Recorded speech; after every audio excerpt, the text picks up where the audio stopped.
The following program is intended for mature audiences. Football fans, the time is now. Give me a hell yeah! For the football show you never knew you wanted. Ladies and gentlemen, this is the Broken Helmet. Coming to you live on tape on this Saturday, September 6, 2025. It is the best show you have never heard of. It is the Broken Helmet. King Suck here behind the wheel. And to get in touch with the show, you can reach us at brokenhelmetshow@gmail.com or at Broken Helmet Pod on both X and YouTube. So, why do I coin myself King Suck today? Well, it's pretty simple because for those of you who follow the show, and judging by the numbers, it's my neighbor, I told the listening audience that the NFL was set to open their season in Dallas.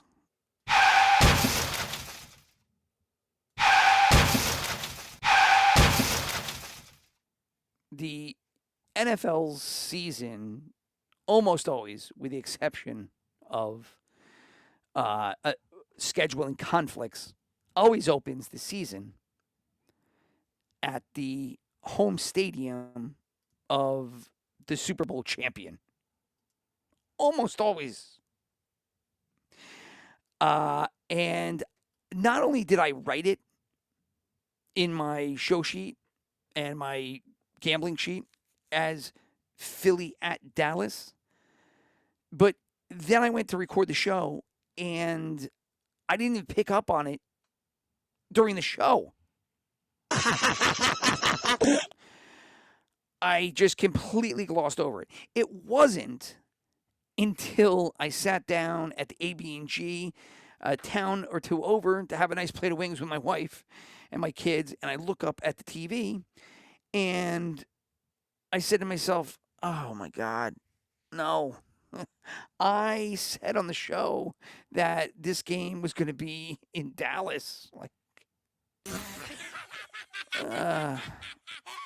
So anyway, it was just a colossal disaster, especially for a show where you're trying to talk about NFL and gambling and try to represent that you have some kind of know-how of some sort, some kind of knowledge of the league and the sport. And then you end up just saying something that is so completely ludicrous that it just ruins the whole vibe. God damn it, Leroy. That's how I felt. One small thing. I don't even think I focused in on it on the show, but still, you can't have an NFL show and talk about the first game of the year and say it's in the opponent's home, especially when it's pretty simple for the first game of the season to know that it's at the Super Bowl champions' home stadium. But one bonus is that I did get a bet right. So that was good. I didn't get a bet right last night, but I did on Monday night. So that was Thursday night, and that was a positive. So anyway, this is our gambling show. Let's bet. This is the first one of the year. I did do the one on Thursday for those Thursday and Friday night games, but this is technically our wager show. My brother was not able to join, so I'm doing this one solo. And again, I've described it in shows past, but 4 downs. First down is usually a recap of how we did the week before. I'll talk about the games that just took place real quick. Second down are the big games of the week. And third down is just the rest of the docket. We'll run through and give the picks. And then fourth down is our wagers, survivor pick, best bet, et cetera, et cetera. So if you don't want to listen to everything in between and you just want to get the bets and see how we do against everybody else in the podcast sphere. You can just fast forward to fourth down. It should be in the time codes. I'm trying, obviously, to do video here. So as I go through from first to fourth down, I created little graphics on the side. So you'll see those right over there, and they should go down. And I'll just highlight the down so you can follow it visually if you so desire. But anyway, that is the show. And obviously, again, it sounded super redundant, but my brother and I do $10,000 fictitious wager pools, and we bet into those bankrolls, and we see how we do, right? And that's how we do it. So we don't do units. We actually do dollars. And at the end of the year, we see how we do. So fun little thing. We started doing it. I think it tracks better than people that are just coming across with picks, and they give units, and we're up this many units. And, it's kind of like one and the same. But, a lot of people end up doing picks and just giving what they are. And then, they'll just give their records, which is not really how gambling works, because you always have a bankroll and you are always trying to be positive. You're going to be weeks that you're not positive, but without having the bankroll and knowing if you're positive or not, you're saying, oh, I'm up 3.5, 4.5 units. I mean, great. But realistically, if you're betting dollars, you're probably doing it in smaller increments than just one unit. But again, everybody's got their own system. So to each their own. That's just how we do it here, and I think it translates pretty well. But I'm a little biased. It's my podcast, so of course I'm a little biased. Anyway, so without further ado, let's get into it here. We'll first down. We'll look at the games from past 2 days, and then we'll jump into the top 2 games, which they got pretty good games this weekend for those two. There's not a ton. I mean, a lot of it first week of the NFL season. There's a lot of question marks, but there are a couple of games to pick from here to feature, and then we'll run down and we'll get to those. So let's go. First down. So the games that took place on Thursday and Friday have been talked about. At least the Thursday game has been talked about quite a bit. But the Dallas-Philly game was way better than I expected. It ended up being 24-20 in favor of Philadelphia. It was a dog under, so the dogs started right out of the gate. Now, last year, for those that are not familiar, it was a huge year for favorites. A matter of fact, the favorites and these stats that I'm giving you are done based on when this show captures the spread. So if lines change or whatever, it's impossible to have a universal number. So these are not at kickoff. These stats, if I read any from 2024, are going to be based primarily on when we did the show and the qualifications at that time. So last year, the favorites ended up winning 55% of the season. Dogs, the 45% of the dogs that won, of that total, 62% ended up winning outright. So we've always said that if you like dogs, one of the best things that you could do, at least for your odds, is just bet the dog to win. Now, there's a little bit of Johnny obvious there, because if the spread is like 2.5 and the dog wins, they were a dog by only 2.5, right? It wasn't a whole ton. But, it just goes to show that if you're wagering and trying to, amplify your income, picking dogs and then picking them to win would be the way to go, right? Or you can pick the dog and take the 2.5 points, but you might as well just bet on the money line. So that old school, because if you follow, the old school trend was dogs. And if you listen to a lot of the gambling podcast sphere, you'll hear a lot of people talking dogs a lot.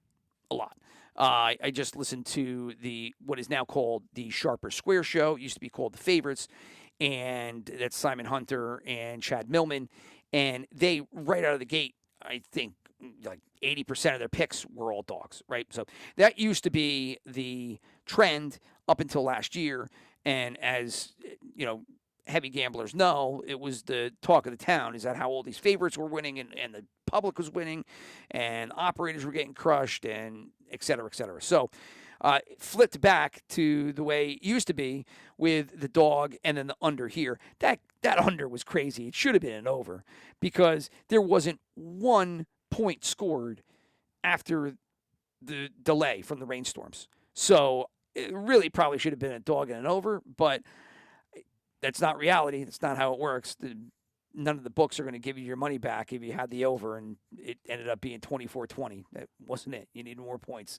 So the bet that came in for this show was one that I gave.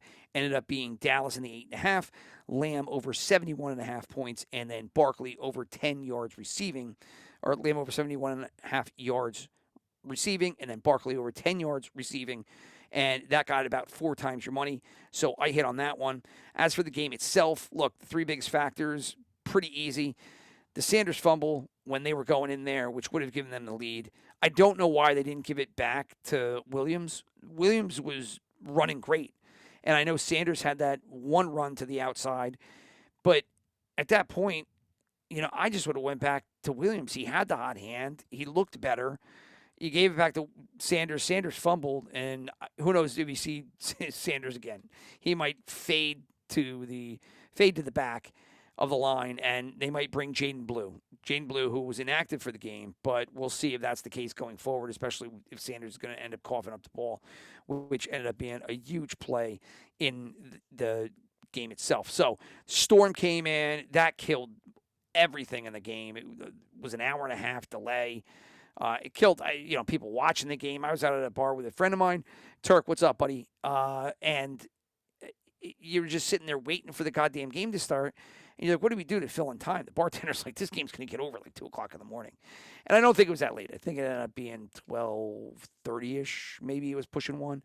But still, this storm really just sucked all the energy out of the building and off the sidelines because the teams were completely different once they came back to play. And then the third factor was the Lamb drops. CeeDee Lamb, who had a phenomenal game statistically, had killer drops, which is not really his MO. So to see that happen was head-scratching. And I know it must have been frustrating as all hell for Cowboy fans who have a defense that was like a sieve all game long. Yet they're still in the game. They must have been stoked because they're just like, man, we probably should be getting crushed for as bad as our defense is playing, but we have a chance to take the lead here. And CeeDee Lamb starts dropping the ball, and all of a sudden, there goes our opportunity. It's just gone. And you get the gimme at the beginning of the game with the Carter ejection for spitting, and just 2 seconds to talk about that. Honestly, let's be really honest here. A bunch of mid to late 20-year-olds, early 30-year-olds. I understand that football is a man's sport, very alpha, and you're running around a football field just knocking the shit out of each other for 4 quarters. Regardless, spitting is just so insane. It's just so stupid. It really is. Like you spit. Right? Like, you think about it. If you would go on the street and spit in somebody's face, think about how fucking gross that is. Look, it happens. I'm not saying it doesn't happen. You get spitting incidents probably every year in multiple sports. But this one was, right there on tape, too. And you know that inside those ESPN trucks, or it wasn't ESPN, right? It was NBC. They just loved playing that back and back and back. It was like the what do you call it? It was like the Seinfeld Zapruder spoof. Back and to the left, back and to the left. The spit, though, here went down and to the right, down and to the right. And they just kept repeating it and showing it over and over again. And then after halftime, they come back, and I don't know what Dak said to him, but he definitely said something to him right before the guy spit on him. And if you go online, there's all kinds of different conspiracies about what was said. I saw one thread that was saying, he said your boy dead. And talking about, I guess, the individual who was I guess, friends with Carter. And I don't know if he was in the car, but, the Carter incident going back to college. Somebody ended up passing when they were racing cars. And, somebody thought he for sure said something to that effect. I don't know, nor do I care. Dak Prescott blatantly spit on the field in front of Carter. And then he reared back and he smiled about it. And it didn't mean that Carter has a freebie to go spit, on the guy's jersey.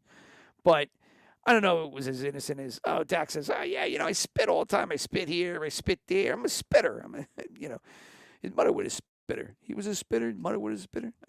There was some kind of movie I think they were talking about spitting. But anyway, it doesn't give him a pass to spit on him, but I don't know if Dak was necessarily innocent in the whole goddamn thing. That was the point. So those you get that Carter gimme at the beginning of the game, removes their best defensive player, and then on top of it, the Cowboys test their secondary, and you're thinking to yourself, this is pretty impressive. Like, I'll take this as a Cowboy fan. We might actually win this game. And to throw it away with these lamb drops and that Sanders fumble is just opportunity lost, right? But you want to take away from the game. Dallas, not as bad as people would think. The defense still needs work, right? And I think it was Andrew Brandt wrote the tweet that Dallas's defense needs a pass rush, and they should trade 3 first-round picks for Micah Parsons. Give me a laugh. Give me one.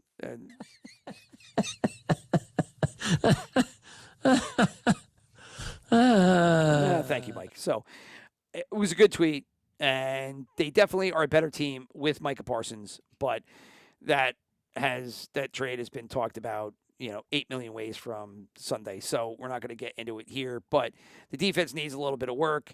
Kenny Clark helped stop the run. It didn't really look that way, but this is the choice that they have made. So their offense will keep them in games. We'll see if their defense can, help not lose games for them, but it's tough to think that that defense is going to cost a game here and there, at least the way that they played. If you have any of the Dallas offense in fantasy, it's specifically Dak and CD, although I didn't see Dak's. I have CD in a couple of leagues. I don't have Dak, so I don't know his stats. But you would imagine if they keep throwing the ball like that and Javonte Williams and they keep running the ball, that the offense seems to be pretty potent against a Philly defense, obviously sans Carter, but which is solid minus that secondary. Speaking of which, that's one of the takeaways from Philly is that secondary that they're trying to rotate and fix and patch. They just won a Super Bowl, and they're trying to drill down on this secondary and get this thing going. It didn't really work on Thursday night. That is for sure. And so that is obviously a cause of concern if you are an Eagle fan going forward. Also don't know, on the flip side, on the offense, what's going on with the passing game.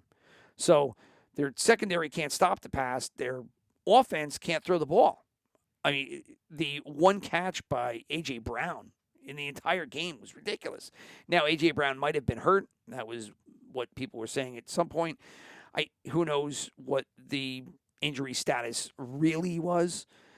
But I think it might have been CBS Fantasy Football Today, might have been Azer, but they said that of all of the games that A.J. Brown has played, that there was only one other game that he had one reception or one target, and that game was one in which he got hurt and got taken out.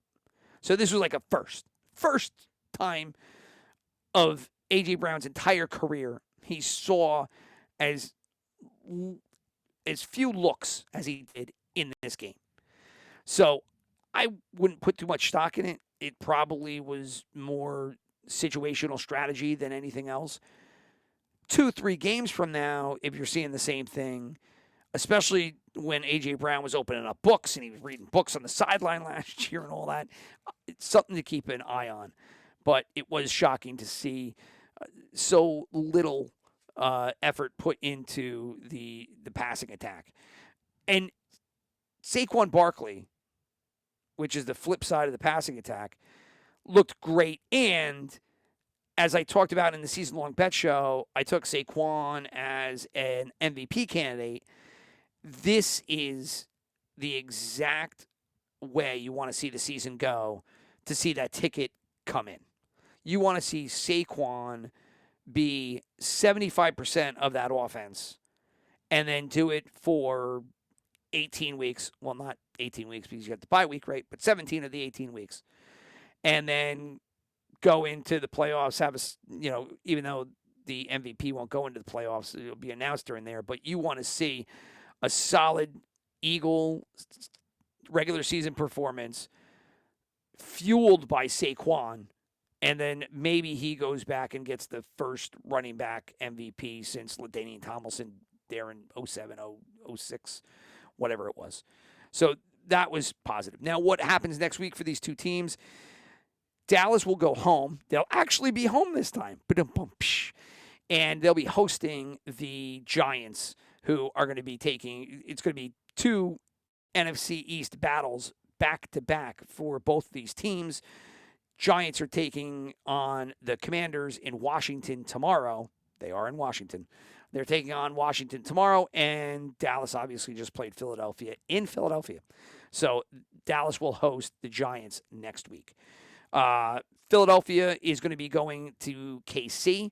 So Philadelphia doesn't have it any easier. They're not going to have another division rivalry game, but they're going to have to go and play the Super Bowl loser, right? A rematch of the Super Bowl, right? I shouldn't have said they have to go play the Super Bowl loser. I should say it's going to be a rematch of the Super Bowl, and Philly is going to have to go up against a KC team that just lost, and we'll get into that game right now. So, like I said, Philly taking on Kansas City next week in KC. The KC Charger game. This game ends up going in favor of the Chargers. I read this one completely wrong. This game ended up being 27-21. A dog win under. There's your dog win, right? We talked about the dogs. That was the actual dog win. A second under in that one. That killed my other ticket. So while I had that Dallas Lamb Barkley parlay, I also had Dallas with KC, and then I had KC as a -2.5 and then a -5.5, and none of that came in. I thought that KC was going to go into that game coming off the Super Bowl and more or less the same roster of talent, and basically I thought they were kind of going to hand it to the Chargers. I thought that the Slater injury and the forced, reshuffling of the offensive line for the Chargers was going to become a factor against a Kansas City defense that is returning most of the starters. And I thought that Spagnuolo was just going to dial it up and work on this line, and I couldn't have been more wrong. That Kansas City defense was not great until basically the second quarter. But key points of this whole thing, Worthy goes out early. So who would have thought that the two first games of the year that were early games, the Thursday and Friday game, the first play and the third play, or maybe it was the second play, maybe they were both the first play, that two of the best players for one of the two Super Bowl teams would be out. After Carter, it's Xavier Worthy in a friendly fire accident where Travis Kelce, and obviously they read it wrong, but who did, I don't know. I'm sure there's somebody on Twitter that chops up tape and can tell you how they screwed up that mesh route, but I'm unsure. But somebody was not deep enough, or somebody was too shallow, and boom, car crash. Worthy, they have video of the trainers saying it's not good. Maybe a dislocation. They're talking anywhere from 3-4 weeks to the entire season. So MRI will reveal a lot, and then whenever they have their next press conference, I imagine they'll probably announce it at the end of the weekend, maybe tomorrow night, maybe Monday, whatever it is. But you'll get to hear whether or not Worthy is actually out for the season. But he leaves early. That obviously has some kind of impact on the offense, because then they've got to shuffle the wide receiver room. And if they were banking on featuring Worthy a lot in that game, and he's gone after the first play, you got to make that up on the fly. I mean, you didn't plan for that all week. If you do happen to script your first 20 plays, however many there are, and he's gone, that goes out the window too. And so there's a lot of downstream effects from that injury happening so early. Regardless, Mahomes and the offense didn't really look good. I didn't think their defense looked good either, but I thought the offense looked worse. At least the defense came around a little bit here and there. They had a couple plays, and then in the second half, they played a little bit better. Mahomes picked it up in certain spots, but granted, Worthy was gone. It could have had a lot of impact on their strategy and their play calls and, formations, etc. I thought Mahomes would be able to reel it in and make something happen, and he just looked really off. Not basically the whole first half. I got it together a little bit in the second half, but again, I just expected more out of Mahomes in that game. I didn't think he looked great, nor did the offense. And then Juwan Taylor sucks. Can we just all admit this? Can we just all admit that Juwan Taylor is terrible? And there's no reason for them to continually put their team in harm's way by putting this guy at tackle? It's ridiculous. It's fucking ridiculous. This guy got Taylor. They were just making fun of him. What did Tirico say at one point during the game? I think he said, "Oh, it's Juwan Taylor's birthday. Here he is again." And you got to just get tired of it. And obviously, Kelsey got tired of it. The fucking guy headbutted him. He went right in and smashed him. When have you ever seen that happen? You've seen quarrels on sidelines. When have you ever seen somebody in the game, in the huddle, headbutt their own teammate? And a tight end to a lineman, nonetheless, right? I just head scratching watching that happen. But it did, and I can't say that it shouldn't have. I would have been super pissed off too if I was anybody on that team to have to deal with Taylor after all these years and the same shit. Always jumping offsides. All they have to do is blow the whistle. They could call him for offsides every single play. Every play. And on Friday night, they decided, you know what? We're going to let our whistle speak a little bit more. And sure enough, Juwan Taylor was the one that got punished on it. Now, Josh Simmons on the other side, fine. Go out next year and draft yourself another tackle and put him on there. Because to go out and put Taylor out there again, and it's kind of bullshit that he doesn't get a penalty every single play. As a football fan, I watch it and I'm like, I want my offensive tackle to be able to do that, to jump off sides every single play and not have the whistle blown for him. That would be nice. That'd be great. But that doesn't happen for my team. Although I'm a Giant fan, so I need a lot more than just a tackle being able to jump off sides for us to be successful. But you never know. Maybe this year it's going to be different. Anyway, Chargers look good. Even way better than I thought with the Slater loss. I thought the Slater loss was going to really impact them negatively, but they looked really great throughout the game. They got cool in a couple of spots, but for the most part, that offense looked like it had been, it had actually played a preseason together, right? The weeks 1 through 4 is the NFL preseason, but it looked like they were a week 5 team. Maybe not that sharp. They're going to definitely get it better as the weeks go on here. But of the 4 teams that played the past 2 days, the Chargers easily looked the best of the 4. That would be my overall thoughts comparing all 4 teams that we saw. Was that so far, before all the rest of the teams play tomorrow, that the Chargers looked the best of the 4 teams. Kudos to the Chargers for grabbing Keenan Allen. Why didn't, and I get it, they have they have Rice coming back, and they had Worthy, and then they've got Schuster and Hollywood Brown. But you mean to tell me that the Kansas City Chiefs couldn't have used a Keenan Allen? And to that part, you mean to tell me that there are not 10 teams out there who are contenders that couldn't have used somebody like Keenan Allen? The guy looked great last night. Now, yes, he benefits from the fact that he's going back to a team and a system and a quarterback that he's familiar with. Well, not necessarily a system, right? Because this is Harbaugh now in there, but let's just say a quarterback. So he's going to a team that he's familiar with, a quarterback that he's familiar with, and that helps a little. But I am almost positive that he probably could have went to a number of high-end teams that are contenders as of right now and also been able to contribute.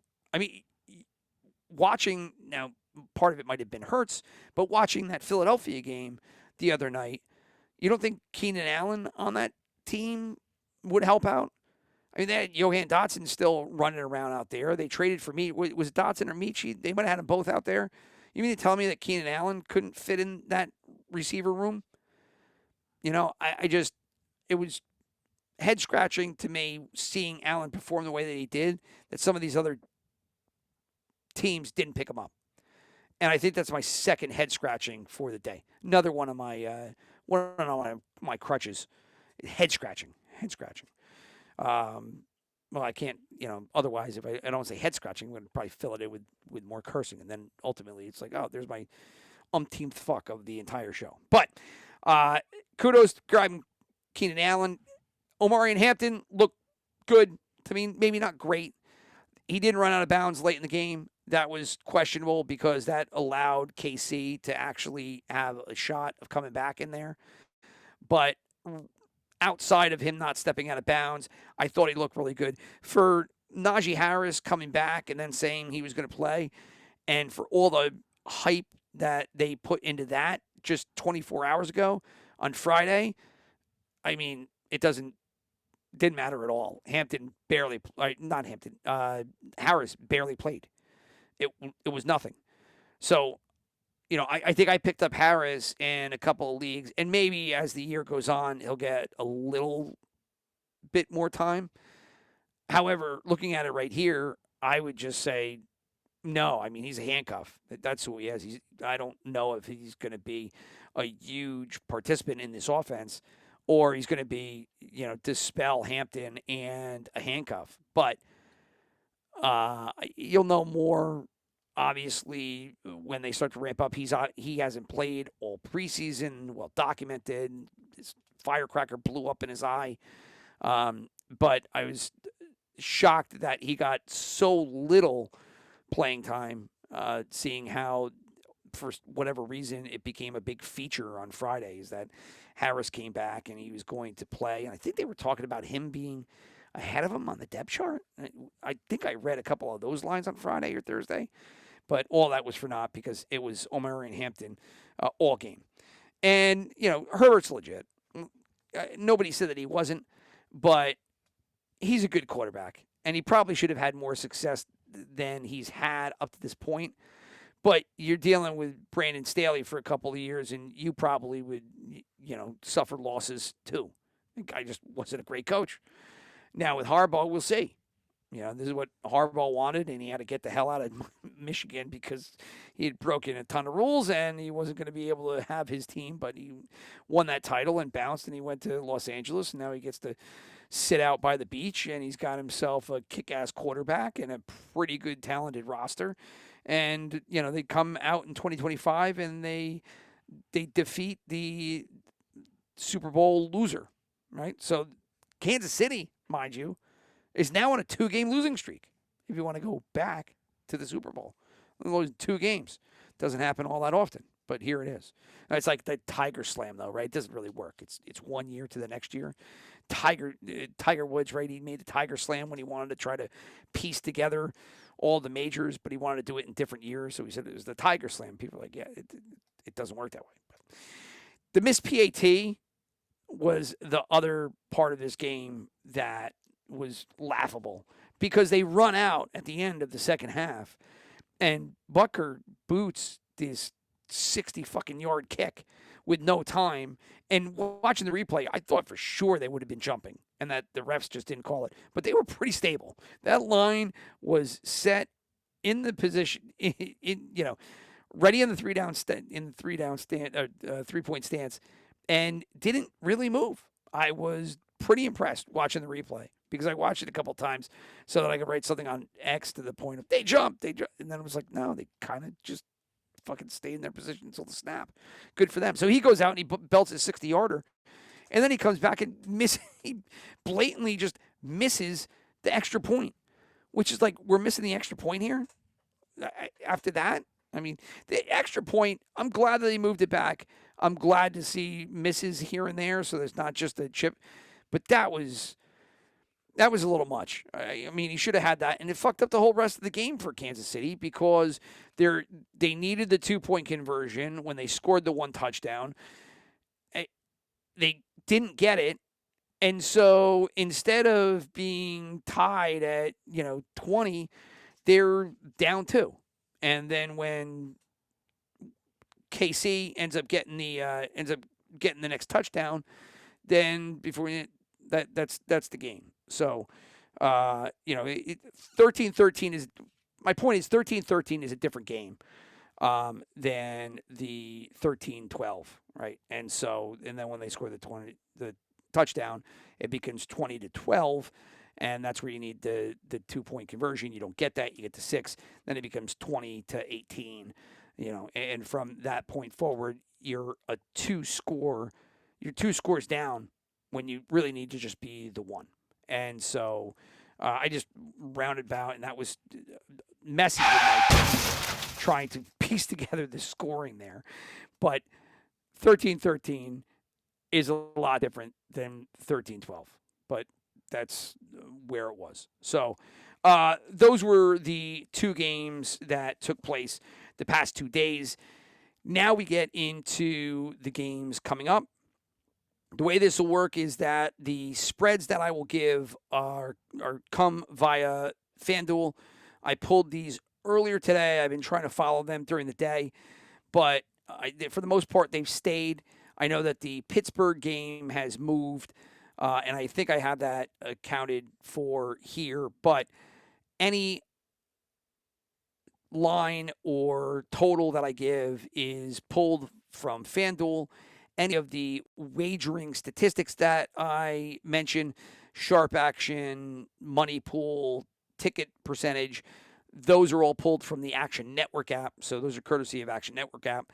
And I will use those pretty frequently for all the games and all the rundowns. Fun things from a gambling angle to try to use to see about any kind of flow of money coming in one way or the other. And, the accuracy of it, I don't know. I don't know Action app's methodology, but I've used it pretty frequently, and I think that they mention it also on, used to be the favorites, now it's called Sharp or Square, but I think I took it from them using it because I did like, from a gambling aspect, having some kind of frame of reference. That's really what it is, right? Like, what are all these different groups doing? What is Joe Public doing? What are sharp bettors doing? And so these statistics, I think, gives a little bit of context to it so that you're not just rambling off, oh, yeah, I heard that the sharps were doing this. I heard that the money, the tickets were going this way. I use the Action Network app, and it's a quick way just to jump right in there. So second down here, we'll go into the big games of the week. Second down.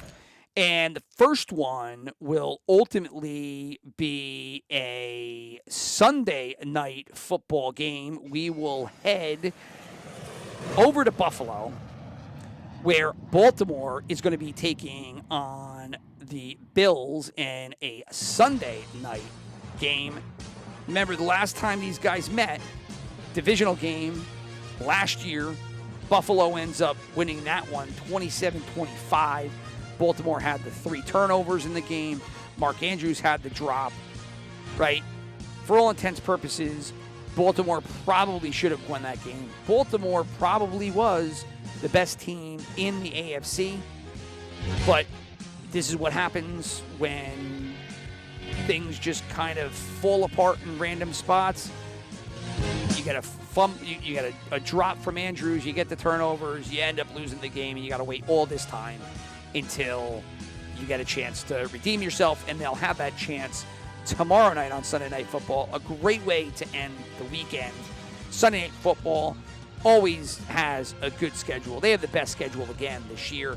I had wanted to do a night game recap before the season started. Maybe I could fit it in during the week, but the Sunday night games were easily where it's at here. So Baltimore, now you want to, since we talked about 2024 and what happened, we'll just take a look at where they left off last year. Baltimore was number 1 in their rushing offense with 425 yards a game. That they were number 1 in total offense with 425 yards a game. They were number 1 in rushing offense with 188 yards a game. Their rushing offense had 425 yards a game. That would have been pretty impressive. But no, I said that wrong. What I meant to say was that their total offense was ranked number 1 with 425 yards, and their rushing offense was number 1 also with 188 yards. Now, how did that go against Buffalo? Buffalo's offense was 10th, right? So they were falling down there, and they were about spot 9 in both their passing and their rushing offense. So point-wise, Buffalo, however, was 1 ahead of Baltimore, where Buffalo was number 2 in points last year, and then Buffalo was number 2 in points in Buffalo. Geez, Rich, like ridiculous. It's like, Give me a hell yeah. no, hell no. Give me a hell no is what you should be saying. Buffalo was number 2 in points for the year. Baltimore was right behind them, number 3. Flip it to the other side, to the defense, and the yards per game, Baltimore was about 10, allowing 324. Buffalo was 17, allowing 342. Point-wise, Baltimore came in at 9th, allowing about 21. Buffalo was 11, letting up 22-ish. They were 21 and 22. So 21.2 and 21.6 for Baltimore and Buffalo, respectively. So they're all right in the middle in the defense. Offenses, obviously, Baltimore was top-notch, especially on the ground. So this year you have some changes to the rosters. You got Baltimore bringing in Starks and Green in the draft. They'll both produce something as the year goes on. I mean, Starks is starting right away. I expect him. I took a ticket on him for Defensive Rookie of the Year. Joey Bosa comes over. They'll put him on the line with Ed Oliver, and that's what Buffalo will try to do to, improve their defense. They had Von Miller they tried that experiment for a couple of years, but Miller just was never able to get healthy. They'll bring Bosa over. Bosa was hurt early in the training camp, and then has got better. He's going to be a go tomorrow. Unfortunately, they bring Tre'Davious White. White's back on the Bills, but he's doubtful for the game now with an injury, as is Tyler Bass, and he is just straight out. So they'll put Matt Prater. If you remember Matt Prater, he is coming back, and he will be kicking for Buffalo. One injury of note for Baltimore, and that is Patrick Ricard, the big fullback. There was only one fullback, or 2 fullbacks left, right? San Francisco and Baltimore, the only teams that use the fullback. But here, Ricard ends up being out for the game. So he will join Bass and possibly White on the sidelines for their teams. So when it comes down to the game itself, right now, the Bills were favored by 1.5 earlier in the week. A lot of people hopped on the Ravens, and sure enough, flipped. So now Baltimore ends up being the home favorite by 1.5. So here you got your you got your home dog. If you're interested in Buffalo, this would be one of those games where obviously, minus 1.5. If you wanted Buffalo, you probably just bet on the money line, right? What are you going to do with the 1.5 points?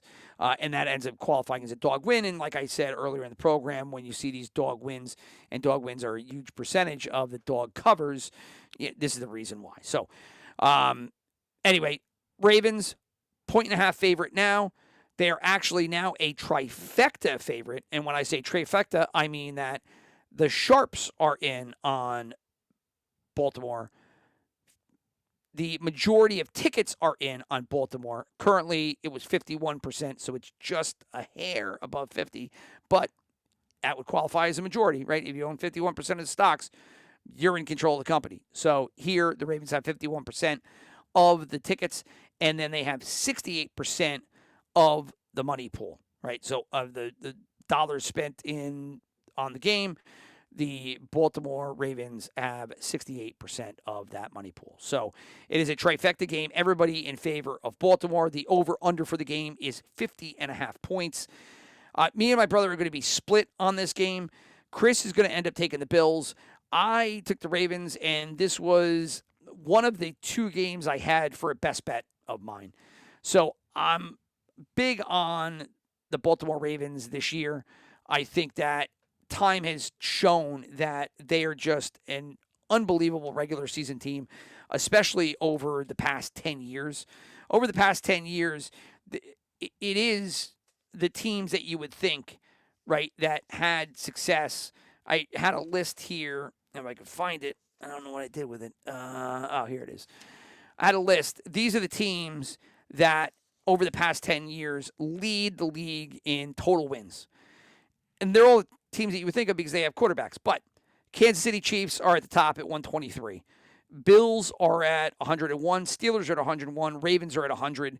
Packers at 100. And then let's see, Vikings, Eagles, Seahawks, Patriots, Cowboys, Saints, Rams. Those are the teams that line up 90 wins or above. But like you heard me say, in the first four teams on this list, Buffalo in at 2, and then Baltimore in at 4. So you have two teams that just year in, year out are successful in the regular season. I mean, and overall. But Baltimore is just a regular season monster. And I think this year, unlike last year where they lost a lot of close games and it screwed them up in the end because they ended up having to go on the road instead of having a home game, I don't think that you're going to see that same thing from this team this year. I think that the Ravens are going to be focused on getting those close wins and eliminating those small errors and things that just fucked up, their ability to have a home game in the playoffs when it comes down to, they're not going to go into Las Vegas this year and have, I think it was in Las Vegas, maybe it was in Baltimore, but they're not going to have a monster lead against the Raiders and then give it up in the second half, right? In the second week of the season. That's just not going to happen. In all likelihood, that first game, the kickoff game last year, they probably just should have won. And I don't know if, what you can point to that one. I mean, those first games of the season are always kind of screwy. But I think it was the second or third week loss to the Raiders was just inexcusable. I don't think you're going to see that this year. Here you've got this game against the Bills. Bills are a great team. I think the Bills have some issues here. Primarily, they didn't do anything to improve that wide receiver room. Maybe they had a lot of faith in Keon Coleman. He's got a lot of talk fantasy-wise in the preseason, and his draft stock, his ADP started going up as we got closer to the season in these drafts. Maybe they have that kind of faith in Coleman. Maybe they have faith in Kincaid being able to turn it around after he's kind of been not mediocre, but very average, right? Very pedestrian based on the expectations of what they had for Kincaid when he came in and joined Buffalo. But I don't think it matters. I think the Ravens are going to run the shit out of the ball in this game. I think they ultimately will do enough through the air that they'll have Buffalo back on their heels. Buffalo's defense, it's kind of middling, kind of mid, 6-7, mid. I don't know if this is the spot that you want to open up a season against a Baltimore team that is really just going to take it right at you with basically the same crew that they had last year, plus the motivation of losing to you last year in a game they probably should have won. Everybody was talking about Andrews. I know that I heard maybe Jason Lockenfora in his show, Wanna Bet, right? I mean, I was laughing earlier in the year when I said, this is Let's Bet, and Jason Lockenfora has his show, Wanna Bet. And by no means. There's no copying. Nobody listens to the show, so I'm not saying it like that. But it was just kind of odd, especially because they have they also have the downs on the side here, and we've been doing downs since we did this show 4 years ago. So there's definitely no copying there, at least not on our end. But there's no way that they heard us either. So, but he was mentioning that he thought that Mark Andrews might be a good touchdown wager, anytime touchdown bet, or maybe he said that other people were talking about it, whatever it was. The reason I bring it up here is trying to think about it. I don't know if that's a play. It probably wouldn't be a play for me. Anytime touchdowns, I think, are, arbitrary. I think they give good rips, so they're always fun to bet. But since scoring is arbitrary, the most I end up doing with those is trying to find somebody realistic to think that they would get a touchdown, whether it be anytime or first, and see if the odds are worth throwing a couple of bucks on it, right? Because who was big a couple of years ago, tight end for the Colts, that would always get these touchdowns, these random touchdowns, and they always had good odds on them. So it was always worth plunking down a little bit here and there. So I don't know if you're into that, but the logic behind the Andrews touchdown bet would be that they're going to try to feed him and get him a touchdown there in Buffalo, allow him to make up for the drop last year. Again, I think it's completely arbitrary. Maybe they call a play, one play, maybe two if they get down close to try to feed him. But I don't think it would be anything other than I think that they have a good matchup and strategically it works. I don't think there's going to be we got to get Mark a touchdown because he really fucked up last year with that drop. I don't think that plays into it. But regardless, a lot of things going in for Baltimore this year. And Buffalo, I think there's just still questions that I have for them versus a team such as Baltimore. So give me Baltimore. Give my brother the Bills. He loves the Bills. So he's going to end up taking them, which, all the power to you. I think you're going to end up losing. So that was game one. That was the Sunday night game. As for the second game, we will head over to Green Bay, where we will get an NFC North battle between Detroit and the Packers. Going back to last year, Detroit lost to Washington, obviously, in the divisional. It was a big loss, 45-31. Packers bounced by Philly 22-10 in the wild card round. Now, the Packers last year, right from the get-go, it just wasn't the year that you thought they were going to have. Love battles injury, comes back. They're pounding the rock with Josh Jacobs. They couldn't get any wide receivers going.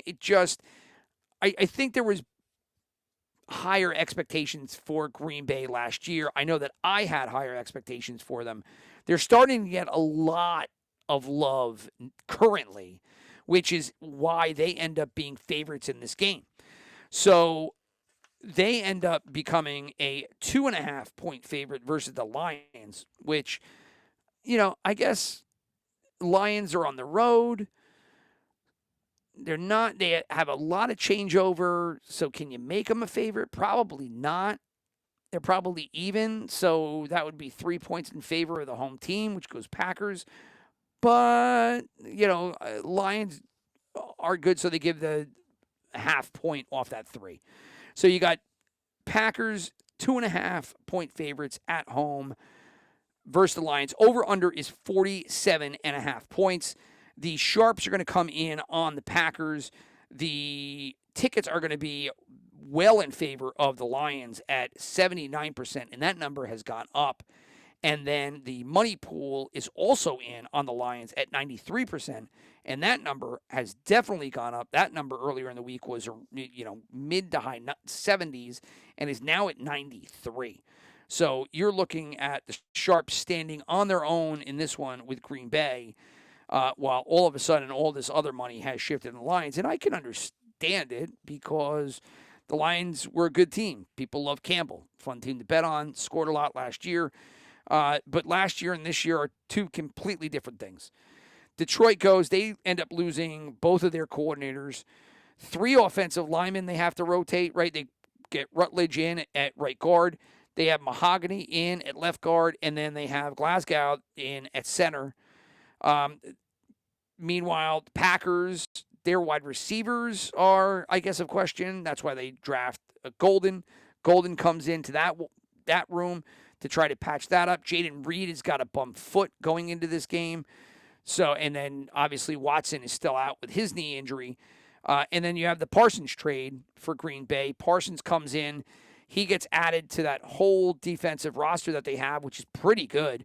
They had Parsons go along with Gary, to go along with Cooper and Quay Walker and Xavier McKinney, who they got from the Giants last year. You know, I mean, the Packers had a good year. Lions had an easily better year.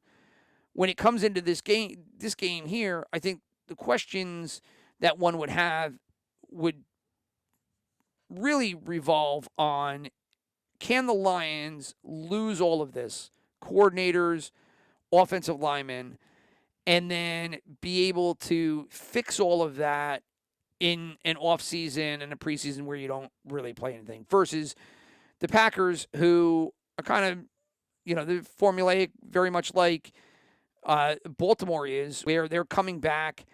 You know, LaFleur is going to run the same system. They have the same people. They've added a new wide receiver, and they've added, you know, a huge piece on defense.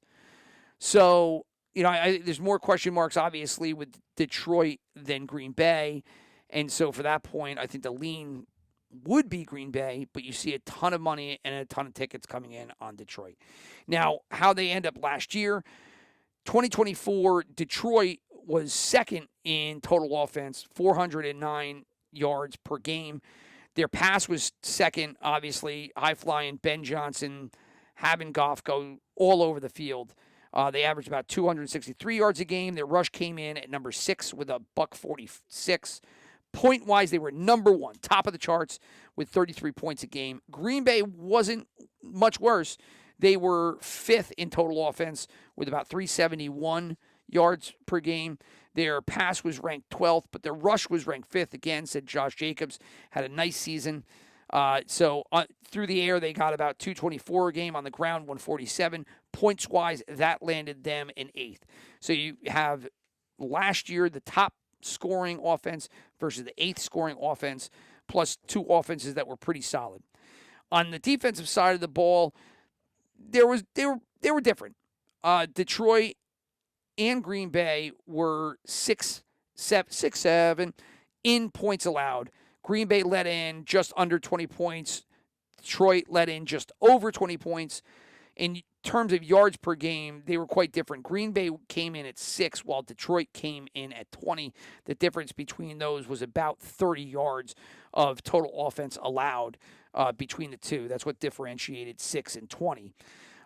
And so, you know, how does that equate to this year?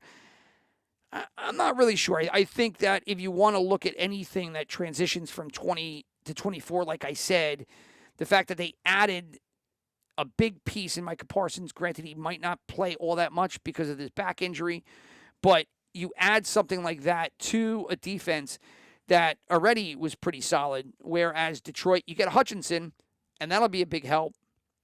But they've already had one injury on the defensive line.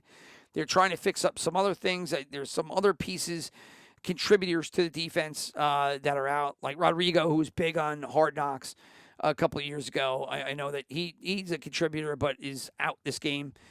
I think that Green Bay, in terms of both their offense and defensive follow-through from last year to tomorrow's game, is definitely one of those variables that makes you lean toward Green Bay. And that's where I'm actually going to put my mouth and my money, because I am going to end up going with the Packers in this game. My brother is going to be on the other side, where he is ultimately going to take the Lions. So the two of us here are on opposite sides of both of these games. whereas I have the Ravens and the Packers, and he's going to end up taking the Lions and the Bills. 2 favorites versus 2 dogs. That is how it splits up between the two of us. So now we will go and check out the rest of the docket, where we'll just rip through these other games, and I'll give you the spreads, the stats, and then our picks. Third down. And so the first game will be the G-Men taking on the Commanders in Washington. Washington is a 6.5-point favorite.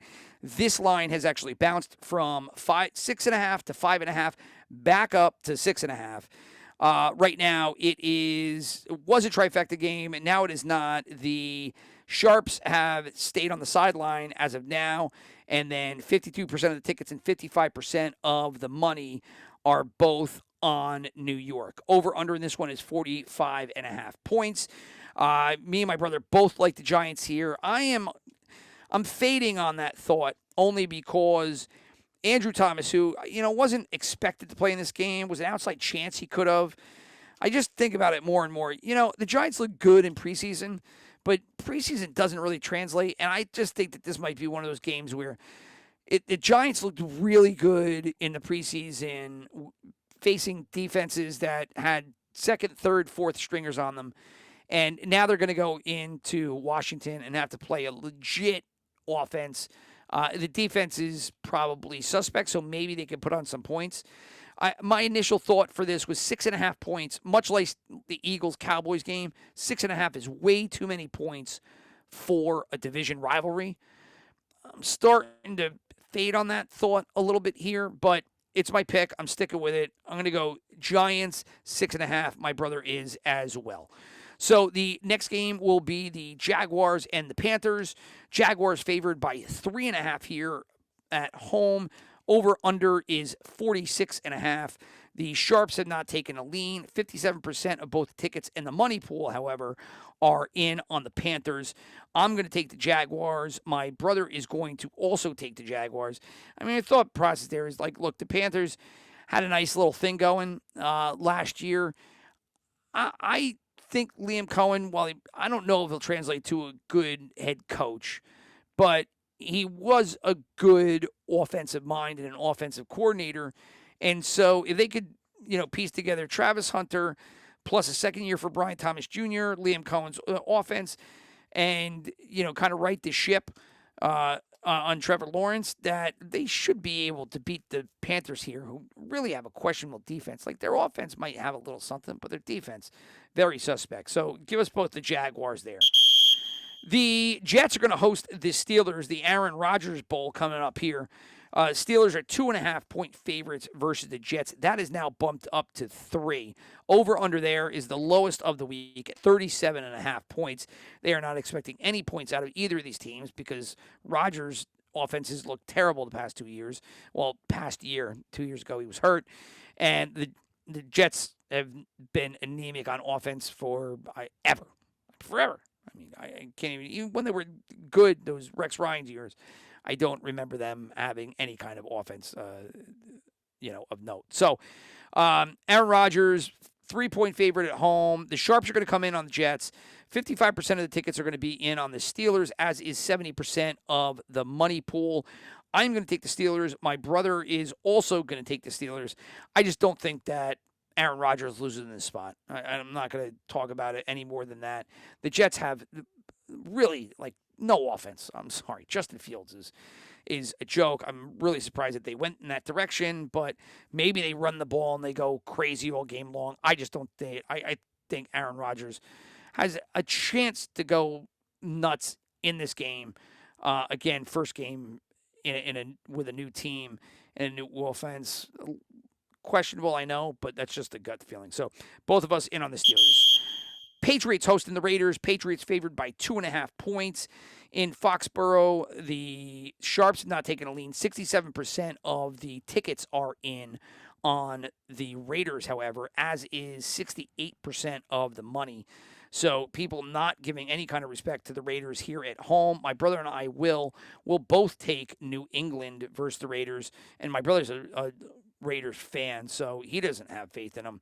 43.5 is the over/under. That is the second or third lowest point total of the week. So you have the Jets, and then you have another, stinkeroo here at 43.5. So Patriots for the Eggy brothers. Next game is going to be in New Orleans. You have another home dog here. The Saints are 6.5-point dogs versus the Cardinals. The Cardinals is a pro Joe's game where you see the sharps and the money pool in on Arizona.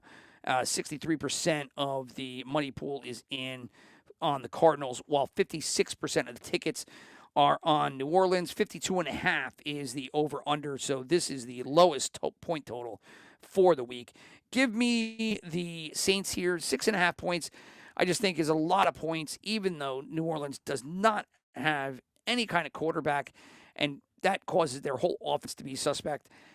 I don't know. The Cardinals on the road with 6.5 points. I mean, we're going to give the Cardinals of all teams 6.5 points. I just have trouble seeing it. Yes, if everything stuck to form and the Cardinals played their best game, I imagine they probably should win by 2 scores. But I can't do it. My gut is just telling me that, take the home dog here and Kyler to stink up the joint. Maybe the Saints defense pull a rabbit out of their hat. So give me the Cardinals, give my brother the Saints. Bengals are headed into Cleveland. You have another home dog here as the Browns are 5.5-point favorites at home. The Bengals are going to have 58% of the tickets and 76% of the money pool in on them. The Sharps are going to end up taking the Browns. My brother is going to side with Cleveland as well. I'm going to take the Bengals. I do think that 5.5 for a divisional game is a lot of points. And I've tried to talk myself out of this only because with Cincinnati's lack of an offensive line and question marks on defense, couldn't you see the home division rival, the Browns, who pulled out some random games over the past couple of years? Couldn't you see them, getting a win or something here? And then I said to myself, dude, don't overthink it. This is the Bengals team who everybody wanted in the playoffs because they thought that they could make a run and possibly get to the divisional round or the conference championship because their offense was going nuts. That offense is healthy. And so here they go in against the stinky Browns. So give me the Bengals, my brother. The Browns over/under on that game is 47.5. And I think probably all 47.5 of those points are put in on Cincinnati. The Colts are going to host the Dolphins, the beginning of the Daniel Jones era in Indianapolis. Yes, the Daniel Jones era. It's what every single Colt fan wanted to see was Daniel Jones under center for their team. Get rid of Anthony Richardson. We've had to deal with that a couple of years. We need a steady play caller, and we've got Daniel Jones. Good God Almighty. Good God Almighty. So, problem for me is that the Colts are favored by 1.5 here. Over under 46.5. I can't see Daniel Jones doing anything other than lose by 3 touchdowns. I see a pick 6. I see 2 pick 6s. I'm a little jaded. As a Giant fan, Daniel Jones just destroyed this member club for 5 years. He had the one decent year, I guess, when Dable and when they went to the playoffs. But God, this guy, ever since they got drafted, it was just a Gettleman nightmare. And I can't see them winning this game, right? So with the Dolphins, I like the Dolphins to win outright. And I think they probably could win by, multiple points, right? Not only could they win, they could win by 7, 10, 14 points.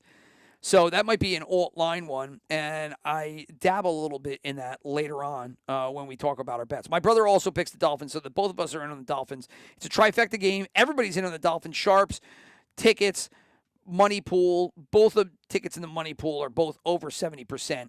So you got everybody leaning in here on Miami. Final 1 o'clock game is going to be the Falcons hosting the Buccaneers. The Falcons here are going to be a home dog. Buccaneers favored by 1.5 points. 47.5 is the over/under. Trifecta game. Everybody in on Atlanta. home dog. You got the Sharps, 63% of the money, 70% of the tickets, or 70% of the money pool, 63% of the tickets. So you have decent numbers in on Atlanta. Give me and my brother both the Falcons as well. So we're on the same side as each other in more games than I'd like. I'd like to have a little bit of variation, but right now we're kind of in lockstep with most of these games. Head over to the 4 o'clock games. This is the biggest spread of the week. It is the Broncos-Titans, now up to 8.5 points in favor of Denver. Also a trifecta game. 52% of the tickets and 80% of the money pool now in on the Broncos. I mean, I'm going to end up going with the Titans here only because I think that 8.5 points is just too many points for a team that in the preseason played Bo Nix and watched him run backwards, getting pressured, twisted one way, turned the other way, and then in the end zone ended up just throwing a bullshit, pass to nowhere, got called for intentional grounding, good for the safety. It's a preseason play, and why should I even talk about that? Because I really question whether or not Bo Nix is a legit starting quarterback. He looked good at spots last year. And as a Giant fan, I was like, yeah, man, that's why I kind of wanted to grab him. But I wanted to grab him as a Giants fan later in the draft. Denver gassed on him and picked them where they did. Now, if it works out, great. This obviously will be the second year of the experiment, and we'll see. But, I think that one play that I mentioned in preseason just goes to show, like, I don't know, does he get it? I'm questioning it. I'm questioning whether or not he gets it. But anyway, here, I think the spread is too much, so 8.5 end up giving me Tennessee. My brother is going to end up taking the Broncos, however, so he is in on Denver. So the next 4 o'clock game is a questionable one because we don't know what's happening now with Christian McCaffrey. McCaffrey went from everybody's darling child in fantasy football, ADP skyrocketing, to I got a calf injury, guys. Like, you got a calf injury? It's not what we want to hear when we draft you. Now, I have him in one league only, so I'm not really married to him because I just don't trust the age and the injury history, which is why I stayed away. But in this one draft, it was just he was there, and he had the most potential of everyone. Now, he has come out in the past day or 2 days, and he has said, no, I feel good. But we won't know until he plays. I will say that whatever this injury was completely swung the wagering statistics the other way. Before the calf injury, the 49ers were a trifecta bet heavy on the 49ers. 61% of the money pool in on San Francisco. That is now switched. The Seahawks now are the favorite for both the tickets and the money pool. Just barely, though, 52 and 53% respectively for the two. And the Sharps are now off. But the Seahawks have stayed at 1.5 underdog. So they haven't moved the line, but they have moved the tickets and the money. I don't know what to do. Originally, both my brother and I picked the 49ers. I think I'm going to hold out hope that McCaffrey actually does play, and I'll side with the 49ers here. This was another game that I've thought about changing my pick, but you know what? I think for week one, you just have to end up picking some of these games and going with it. So I'm going to end up going with the 49ers.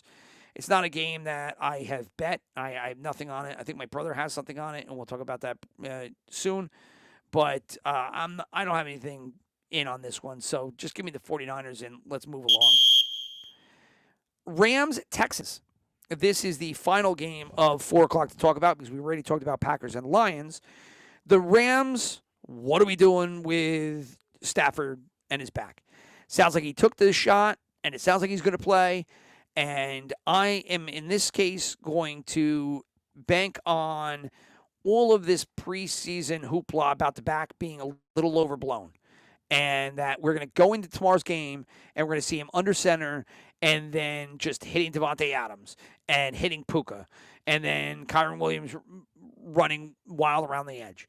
And Texans having no defensive line and Verse going and sacking Stroud. And, I think that the Rams handle this game pretty easily. So give me the Rams in this game. My brother are also taking the Rams. They're currently favored by 3. The over-under is 40, what is it now? 43.5 points. The Sharps are going to be with my brother and I. They're going to be taking L.A., while 59% of the tickets and 65% of the money pool are going to be in on Houston. So Houston is a live dog here. A lot of people like them. I could understand that. Once they get out there, if all of a sudden it looks like Stafford is just beat up, looks like garbage, then maybe Houston can pull this out. Look, Houston's defense is legit. It's their offensive line that is the biggest question mark, along with whatever they're trying to do on offense between their running back and wide receiver room, because Mixon is obviously out. The question about whether or not Mixon plays this year, he's definitely going to miss the first 4 weeks. They've got Nico Collins, but after that, next fallback was Christian Kirk, who they brought in, and Christian Kirk is, I believe they're looking to be out. I haven't looked at the most recent injury report, but that's the change in their offense is they get rid of Tunsil, they bring in Kirk, and that's basically it. They downgraded their line. Their wide receiver that they brought in, who I like, Christian Kirk. I probably like him more in fantasy than I do in reality, but they brought him into Jacksonville and didn't think enough of him to keep him at the end of that contract, so they let him go. But look, the Texans' offense 2 years ago was high flying. Everybody loved it. C.J. Stroud, man, look at this steal of a quarterback they got. I'm not buying it for this game. I've got to see it. So give me the Rams. Of course, if the Rams go in there and Stafford stinks, that's all she wrote. And so then the final game of the week ends up being our Monday night game. And Monday night will feature the Minnesota Vikings against the Chicago Bears. The Vikings are 1.5 favorites. They currently have the tickets and the money both on them. This is a Monday night game, though, so the stats could change pretty quick and pretty fluidly. So I wouldn't put much stock in it, but right now, the Vikings are both the ticket and the money favorite. The Bears don't even have the Sharps on their side. They've got nothing. They just have Ben Johnson and Caleb Williams and an offense that everybody has a lot of faith in. But I don't know if that's going to end up being enough. We will have to see when they go out there. I think the biggest question for me here is J.J. McCarthy for the Vikings. Does J.J. McCarthy end up getting it done? I again, another one of this. I have to see it to believe it. So when it comes down to picks, give me the Bears, give my brother the Bears. Over-under in this game is 44.5 points. So even though Ben Johnson gets onto the sidelines there in Chicago, not a lot of people thinking that's going to equate to a ton of points, as 44.5 is way far down on the, it's the lower tier here. You're talking about, that game, the Texans-Rams game, the Saints-Cardinals game, and whichever one, and then the Jets-Steelers, or all these bottom-of-the-barrel scoring games. And a little surprising because one would think that with Ben Johnson there and a Vikings team that does have offensive weapons, especially in Justin Jefferson, you would have seen a little bit more in terms of total points, but 44.5 is where they leave it. So those were all the picks for the week, and that leaves us with one segment left, and that is our gambling segment. Again, in effort of redundancy, $10,000 fantasy bankroll is what we go in with. We give our picks, and at the end of the year, we see how we do. So without further ado, let's go. Fourth down. And so our picks will go as such. I will start with Chris. because he had a higher bankroll. Usually start with the person that has the higher bankroll. Not that it matters, but that's how we end up tending to do it. And so he's got a bankroll of 8,500. I will start with his best bet. His best bet will be Arizona. Again, remember, Chris picked Survivor on Thursday show because his pick was Kansas City. Kansas City is gone. See you later. They are out. So nothing like losing your Survivor first week of the season. His best bet again is Arizona. Survivor is Kansas City. It is out. His super contest is Kansas City. Unfortunately, Kansas City ended up losing. Then he took Pittsburgh, Miami, San Francisco, and Buffalo. So his 5 teams for the super contest were Kansas City, Pittsburgh, Miami, San Francisco, and Buffalo. As for his gambling, here's how it lined up. He took 150 and put that on Arizona at -6.5. He ended up taking 150 and put it on the following alt line parlay. 2.5 point favorite Cincinnati. So give him the Bengals -2.5. Give him Pittsburgh +3.5. Give him Arizona -2.5, and then give him Miami to win. So again, Cincinnati -2.5, Pittsburgh +3.5, Arizona -2.5, Miami to win. That is 150 to pull back 1,000. His next alt line parlay: Denver -2.5, San Francisco money line, Detroit -2.5, Rams -2.5, 100 to pull back 800. And then his final one, which I gave on Thursday because it involved the Eagles, was Eagles -2.5. That ends up being a hit, along with Kansas City -2.5, and that was no good. So that whole bet is gone. We don't have to worry about that one. So his 3 live ones are Arizona -6.5 and those 2 4-team parlays that I gave. So he's got that lined up. That'll bring it over to Etoile. I couldn't figure out what my best bet wanted to be. I didn't know if I wanted it to be Pittsburgh or Baltimore. I threw it up between the two. I liked them both. I'm going to go with Pittsburgh because, like I said, I cannot see Aaron Rodgers losing that game to that Jet team. Yeah, I might be ridiculous, might be completely out of whack, but I just can't see it. So it's going to be my best bet. It's also going to be my survivor because Pittsburgh may have an up and down year here with Rodgers. I'm not entirely sure. You got to see it play out a couple of weeks. But this game here, I think it's just a lock. I just do not think the Jets are going to be, lined up to do well in this game tomorrow at 1. So give me Pittsburgh as my best bet and my survivor. As for my super contest, I also ended up having Kansas City. I mentioned that previously. No good. So my other games are going to be Pittsburgh -2.5, New England -2.5, Green Bay -2.5, and Baltimore now -1.5. So again, Pittsburgh, the Patriots, who I just do not see losing at home to that Raiders team, especially with Vrabel in there. I think he's going to, more or less kind of like a new age Belichick. He's got everybody, ready to go. I think he knows what he's going to want to do. Trayvon Henderson there. I think they end up getting the win there in New England. Again, Packers and then the Ravens. Ravens I actually picked when they were a 1.5 dog. Now they're a 1.5 favorite. I'm keeping them in the super contest here, though. So that'll lead me to gambling. The gambling that I put forth, Kansas City, anything related to that loss. So that was three tickets, $150 out the door. However, I did have the Dallas, CeeDee Lamb, Barkley parlay. That ended up pulling back 206. So I add that against my losses, and I end up being a 50-point favorite. Even though tax-wise now with this 10% thing, next year that's going to be a real pain in the ass because it's not a wash. So 206 coming back from that one, so it puts me up plus 50 for those first 4 bets. And here's what I'm going to do. First week of the year, I'm pretty sure I did this last year, although I didn't check. I'm just going to put stuff all over the place and try to capture a little bit of this and a little bit of that, and hopefully end up positive on the week. I'm going to end up spending I already have 200 in from the other bets.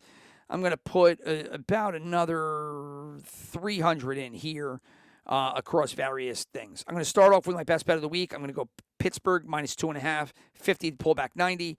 I'm going to take Pittsburgh and Baltimore, and I'm going to put them together on a parlay, and I'm going to put 50 on that for 173. The odds on that two-team parlay was plus 246.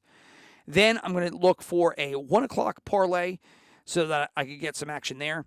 Give me Pittsburgh. It's my best bet. Give me Jacksonville, but make Jacksonville minus 2.5. Give myself the half a point there. And then Miami, just give me the money line. Those three teams together with those spreads came in at plus 445 on the ticket.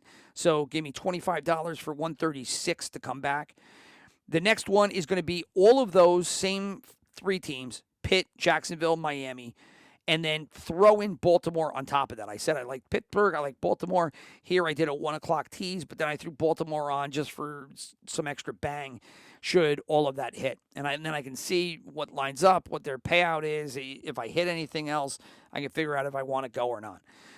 Because I know with some of these, that Kansas City, Dallas, I could have cashed out, but, it really wasn't worth it, so I just let it ride. So, but throw Baltimore in on top of that. That brought that parlay, now a 4-team parlay or 4-leg parlay, to plus 951. So give me $25 on that one to pull back 262. Home dog is going to be my next parlay. I'm going to take 3 teams, take them to win. They're all home dogs. Atlanta, Seattle, Chicago. Give me all of those 3 on the money line, plus 700 for that one. 25 to pull back 200. Home favorites. These are the 2 teams that are at home that I just think are better than the other teams and you should just flat out win. And that'll be the Rams and New England. Rams minus 2.5. So that Rams game is at 3. Take it down. I'll do the old spread to give myself a half a point. New England is at 2.5, so I don't have to do anything there. That makes that ticket plus 221 on the 2-team parlay, 2-leg parlay. Give me 50 for 160 coming back there. And then we get into the 4 o'clock night games. Another one of the games that I liked that was in my super contest was Green Bay. Give me Green Bay minus 2.5, Baltimore minus 1.5. That 2-leg parlay is 281. Give me 50 for 190 coming back. And then throw Chicago in on that for a ladder parlay. So I'll take Green Bay, Baltimore, and Chicago. And that will be 25 to get 179 back. Those 3 legs create a ticket at odds of plus 613. So I wanted to put a little bit more money out there. Couldn't figure out what I want to do. And then I was like, you know what? Let me do a teaser. And then I looked at the teaser and I'm like, look, Washington, Cincinnati, Denver. You tease those 3 teams down and it's, it's a great ticket.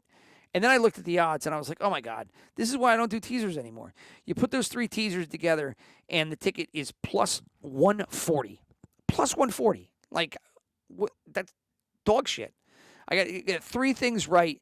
And for that, I get plus 140, even though I understand the 6 points. But remember, the way that scoring in football works, you're getting killed on the odds way more than the benefit that you get from the 6 points. So, I still wanted to do something kind of in the same vein. So I said, I'll just make them alt lines. I took Washington. I made Washington 2.5-point favorites. I took Cincinnati. I made Cincinnati 2.5-point favorites. I took Denver. They made them 2.5-point favorites. That made that 3-leg alt parlay instead of a tease plus 190. And I said, okay, I'll take that. I'll take the plus 190. We're almost at plus 200 there. So put 50 for 145 there. I did 50 because I thought, you know what, I do like these teams. Like, even if the Giants can stay with them, they're not going to win that game. Cincinnati is not going to lose that game versus Cleveland. And Denver versus Tennessee, that one scares me only because of the Cam Ward unknown factor.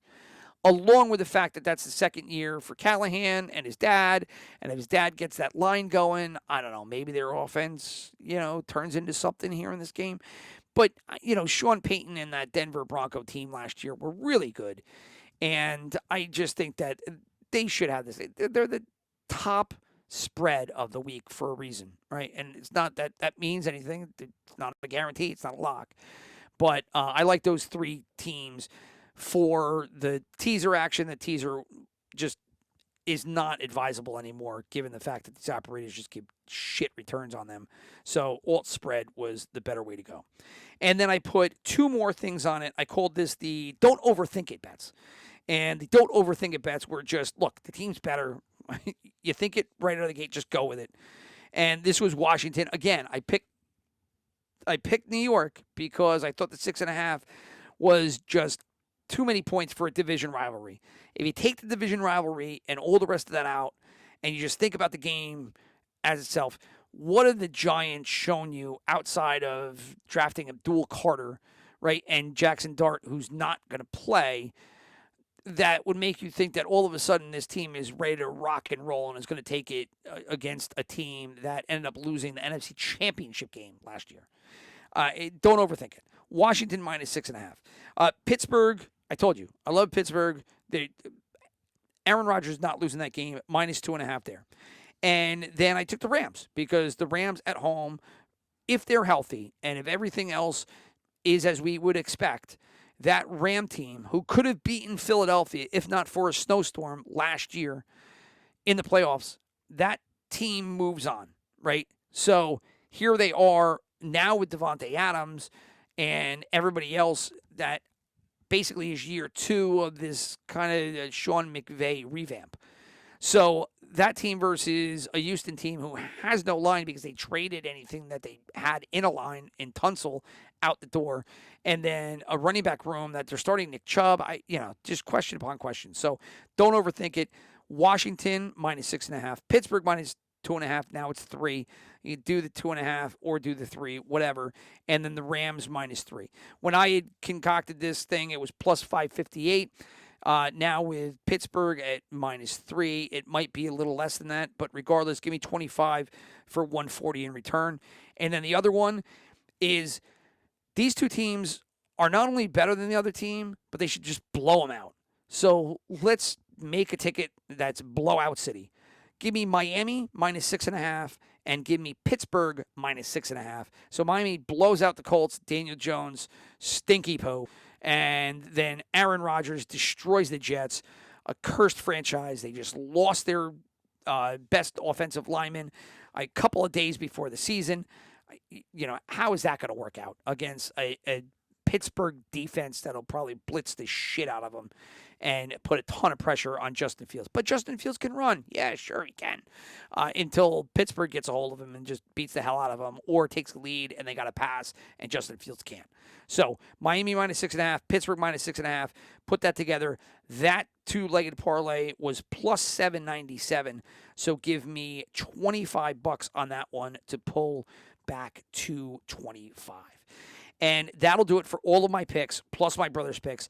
I'm looking at the broadcast clock right now, and little did I know that we just went, crazy on time here. So again, hoping that you guys look at the time code. You don't invest all of this time listening an hour and a half of me talking.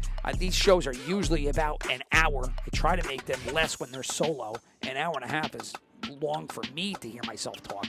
And I'm looking at the clock now. It's not even Saturday anymore. It's Sunday. It's football Sunday.